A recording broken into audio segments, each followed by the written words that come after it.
Tapi ada kaitannya nggak ya? Ibu hamil tidak boleh pindah rumah. Nanti katanya anaknya mirip sama orang yang kita benci atau kita sebel itu. Ayah-ayah di rumah senang deh dengernya. Jadi kalau ngidam itu nggak harus diturutin ya.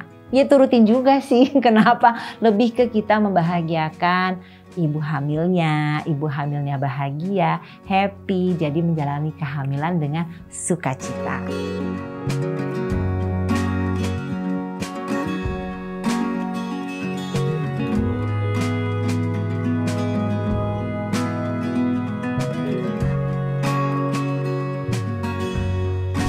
Assalamualaikum, kembali bersama saya Dula Alia di Dula Alia Channel.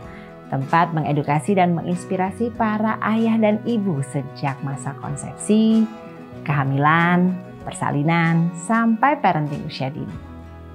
Nah, kali ini kita akan ngobrol tentang 7 mitos pada ibu hamil yang populer di masyarakat kita. Apa saja ya kira-kira mitos-mitos yang selalu dikaitkan dengan ibu hamil? Mitos pertama, ibu hamil dilarang pindah rumah. Benar apa enggak ya?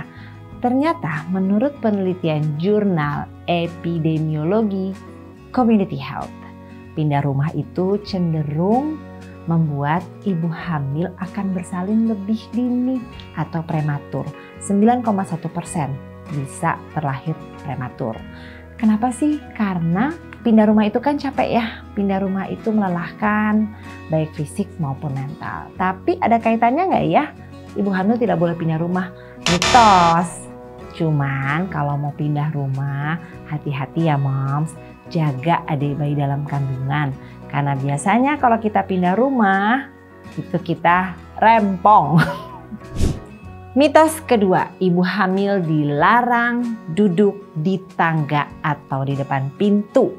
Katanya nanti pada saat proses persalinan akan macet dan sulit. Aduh, mengerikan sekali ya moms. Tapi ternyata itu hanya mitos. Faktanya, siapapun yang duduk di tangga atau di depan pintu pastilah menghalangi orang lewat kan, dan bisa tertabrak kalau ada orang yang mau lewat. Mitos ketiga, ibu hamil tidak boleh sebel sama orang. Nanti katanya anaknya mirip sama orang yang kita benci atau kita sebel itu. Dari mana ya moms? Karena faktanya kemiripan bayi itu berdasarkan faktor genetik, faktor asupan gizi ibu hamil, dan juga faktor lingkungan. Jadi itu mitos ya moms. Kalau ibu hamil dilarang sebel sama orang, nanti anaknya mirip.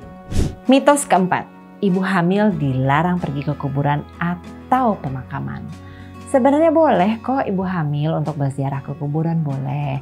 Asal dijaga saja, tidak melakukan hal-hal yang kurang patut seperti berkata sembarangan atau juga duduk sembarangan, itu juga dijaga. Nah, bagaimana kalau proses pemakaman? Boleh saja. Namun kenapa sih biasanya ibu hamil dilarang? Karena biasanya dalam proses pemakaman itu suasananya suasana berduka. Kadang suka memicu ibu hamil menjadi stres. Nah, ini saja ya moms, dijaga agar ibu hamil tidak larut dalam stres. Nanti kasihan adik bayi dalam kandungan. Mitos kelima, ibu hamil maupun pasangannya dilarang membunuh hewan. Konon katanya bila ibu hamil atau pasangannya membunuh hewan, nanti bayinya bisa cacat atau mirip dengan hewan yang dibunuhnya. Aduh, serem banget ya. Tapi faktanya cacat pada janin dalam kandungan bisa dicek pada saat moms di trimester kedua. Dan tidak ada hubungannya dengan hewan yang dibunuh. Mitos keenam, ibu hamil dilarang melihat gerhana. Katanya nanti bayinya bisa timbul tompel atau mukanya berbulu. Serem-serem banget ya moms mitosnya. Pada faktanya sih tidak ada hubungannya ya moms. Untuk melihat gerhana boleh-boleh saja, tapi tetap pakai kacamata yang gelap, yang hitam. Saya sendiri pada saat hamil anak keempat, saya melihat gerhana matahari.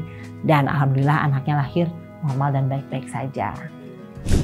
Mitos ketujuh, ibu hamil kalau ngidam harus diturutin. Kalau tidak nanti bayinya ileran. Mitos atau fakta? Mitos ya moms, nggak ada hubungannya bayi ileran. Karena bayi di fase-fase teething atau tumbuh gigi pasti ileran. Jadi itu semua mitos. Ini pasti ayah-ayah di rumah senang deh dengernya. Jadi kalau ngidam itu nggak harus diturutin ya.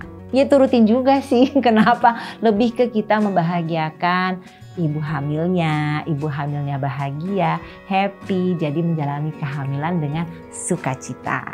Ya, itulah 7 mitos yang berkaitan dengan ibu hamil. Moms dan ayah di rumah sebaiknya pelajari ya. Bila ada pertanyaan, apakah itu mitos atau memang fakta? Dan apabila moms masih ada nih Mbak, mitos yang belum disebutkan tadi, boleh silahkan di-share ya di kolom komen.